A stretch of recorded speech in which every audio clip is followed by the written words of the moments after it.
toute cette team ici, et c'est moi, Dark Knight 569, je suis encore une fois à la cabane du jeu du monde DC pour vous faire une vidéo de deck profile. Donc là ça va être mon deck Prophétie, donc Spellbook, que je joue depuis sa sortie en 2012 en retour du dueliste.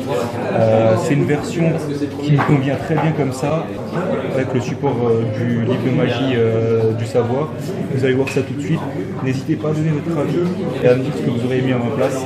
Donc on va jouer 3 fois la prêtresse. Donc ça c'est la base parce que ça peut s'invoquer spé depuis la main et ça a un effet de péter des cartes adverses, donc c'est cool. Ça c'est le tuto qui se joue dans n'importe quel deck Spellbook ou bien avec l'engine Spellbook dans d'autres decks. Donc c'est le tuto pour aller chercher les Spellbooks, et il peut aussi aller se chercher avec le livre des secrets, donc c'est tout bénef. Tempérance parce que ça permet d'invoquer la prêtresse ou d'autres monstres de haut niveau que je vais vous montrer après. Il y en a qui la jouent pas forcément x3, moi je pense que ça reste quand même utile, donnez-moi votre avis. Ensuite, en prophétie x1, on a tout ça. Donc un monde, une justice et un stoïque. Le monde il peut péter toutes les cartes sur le terrain à part lui si on révèle 4 cartes dont 2 qu'on a ajoutées depuis le cimetière à son invocation. 4 cartes Spellbook. La justice elle peut aller tuto en fin de tour si on active un Spellbook, et le stoïque il peut aller tuto quand il envoie au cimetière de n'importe quelle façon. Donc c'est pas mal, c'est des cartes que je joue point parce que elle ça brille si on l'a plus d'exemplaires. Elle c'est du bonus et elle si on l'a trop de fois ça brille aussi. Donc c'est pas top. Après en autre magicien plus générique, on va jouer un magicien son du chaos parce que c'est invocable par la tempérance justement, et j'ai mis ça parce que justement elle a eu un errata et ça c'est l'ancien effet qu'il y a sur la carte.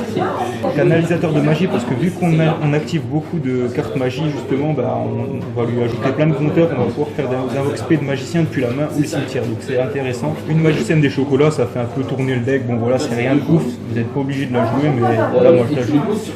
Et pour finir un petit Veiler parce que ça peut être un peu multifonction, on peut l'ajouter à la main grâce à une carte que je vais vous montrer après. Il peut permettre d'ajouter un effet, il peut permettre de faire des synchros, bon voilà c'est un peu multifonction. Et en carte magie du coup on va jouer 3 livres de magie des secrets, donc ça c'est vraiment la base du deck, c'est le seul spellbook que je joue x3 parce que c'est vraiment la pierre angulaire du deck. Donc ça permet d'ajouter un spellbook à la main. Ensuite, 2 knowledge justement. Donc ça permet de piocher dans un deck spellbook, c'est fort parce que ça peut permettre d'envoyer des spellbooks ou des magiciens au cimetière pour piocher 2 cartes.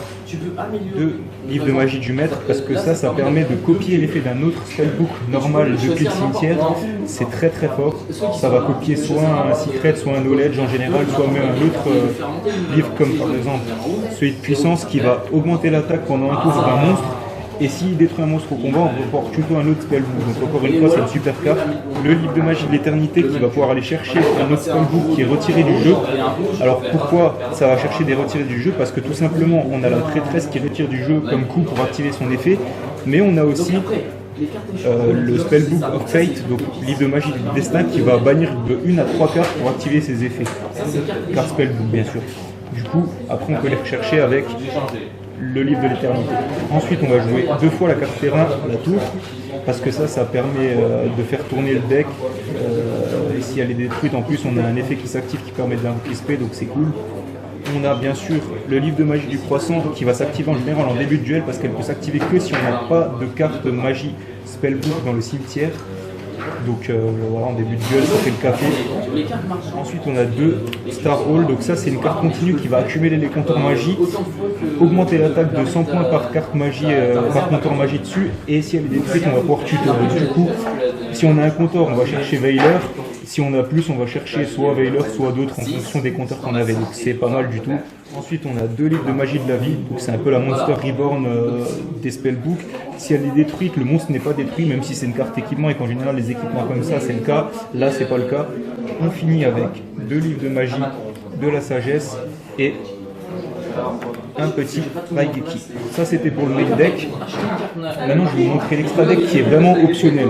Le deck est fait pour ne pas jouer d'extra deck normalement, mais bon j'en ai fait un parce que je considère que maintenant avec tout ce qui est disponible en extra, il faut quand même jouer 15 cartes d'extra deck quoi qu'il arrive, même si elles vont pas servir. Donc du coup je joue un synchro 5, voilà, qui fait Monster Reborn s'il est détruit, Samsara. Un synchro 7, magicien des arcanes, donc on va quasi jamais l'invoquer, hein, qu'on soit bien clair, mais ça peut être cool, il est fort et c'est un magicien. 2 synchro 8, alors un Scarlight et un Omega, parce que dans ce deck on ne peut pas faire Crystal Wing et on peut pas non plus faire Bills, du coup je joue ces cartes là à la place. Ensuite en X6 on va jouer surtout des rangs 7 grâce à la prêtresse. Donc voilà, un numéro 74 parce que s'il est ciblé il peut annuler et détruire. Ça parce que ça peut aller prendre des monstres adverses, ça parce que c'est très dur à détruire. Et ça parce que c'est un monstre qui joue avec les spellbooks tout simplement, c'est un prophétie. Ensuite bon, pour le peu de cas où on va faire deux niveau 4 en même temps, on va jouer le petit package Utopie. Bon ça va pas arriver souvent mais voilà. Un petit gachi, ça c'est au cas où on réussit à avoir deux magiciens du livre de magie en même temps, vu qu'ils sont niveau 2, on fait une X6, voilà, bon ça sert pas à grand chose, mais voilà, c'est du remplissage. Et on finit avec les lignes, alors avec d'abord les lignes 2, le preneur Underclock et Dragon Proxy qui sont tous les deux génériques, un décodeur bavard en ligne 3 et un garde-bourrel en ligne 4. Donc comme je l'ai dit, l'extra deck on s'en fout un peu, c'est surtout là pour le remplissage. Quand je peux faire des cartes d'extra et qui me servent, je le fais, mais c'est clairement pas le but du deck. Maintenant ce que je peux faire, c'est vite fait vous montrer une main de départ du deck, parce que ça c'est vrai que dans les derniers deck profile je l'ai pas fait, mais ça peut être pas mal pour vous montrer un peu comment le deck tourne. Donc ce que je vais faire, c'est que je vais faire une main de départ et voir ce qu'on peut faire avec. J'espère que ça s'est bien mélangé. C'est reparti, donc là voilà, une petite main de départ avec ces 5 cartes. Donc là en premier ce qu'on va faire, c'est que en général on va aller chercher, on va aller invoquer normalement avec ça. Comme ça, du coup, on va pouvoir aller chercher un 3e livre de magie et invoquer Spé la prêtresse, puisqu'on va pouvoir révéler 3 livres de magie.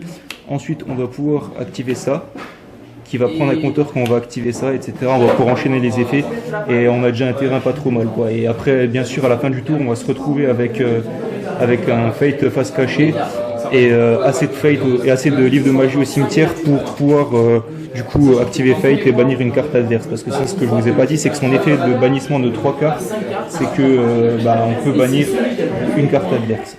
Voilà, donc j'espère que ce deck profile vous aura plu. Moi c'est vraiment un de mes decks préférés, comme je vous l'ai dit, je joue depuis la sortie et vraiment je le kiffe, donc j'espère qu'il vous plaît et on se dit à la prochaine pour une nouvelle vidéo. Merci de regarder, c'était Dan, salut.